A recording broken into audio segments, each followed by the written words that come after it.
Her profits will not be stored or hoarded, but will supply abundant food and fine clothing.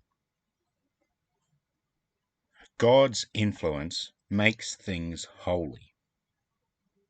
During the times of tribal conquest, the law of the survival of the meanest was the law of the land.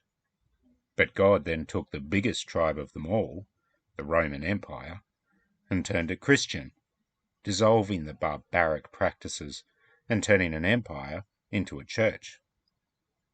Afterwards, when Europe looked like it would return to barbarism, God's influence in the form of Christian princes turned things around, and so we had Christendom.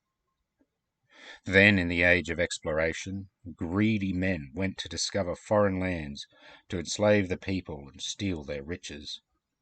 But God sent missionaries, and the light of Christ overcame the darkness of people's sin, outlawing the slave trade, but keeping the church.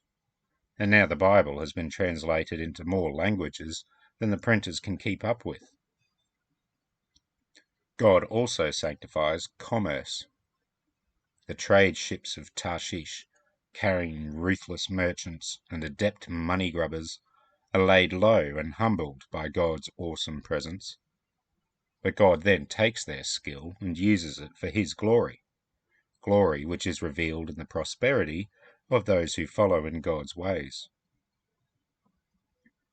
God's sanctifying influence finds its zenith in what He does for us humans.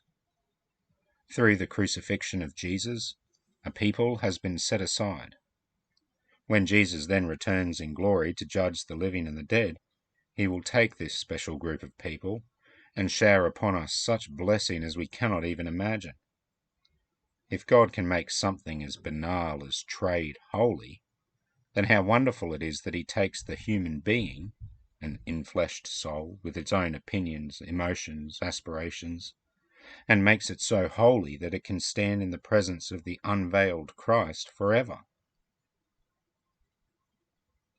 Abundant food and fine clothing, the complete annihilation of mourning and crime and pain, the death of death itself. This is the awesome power of God to make things holy. This is what the future holds for the Christian, and the process has already begun, here and now.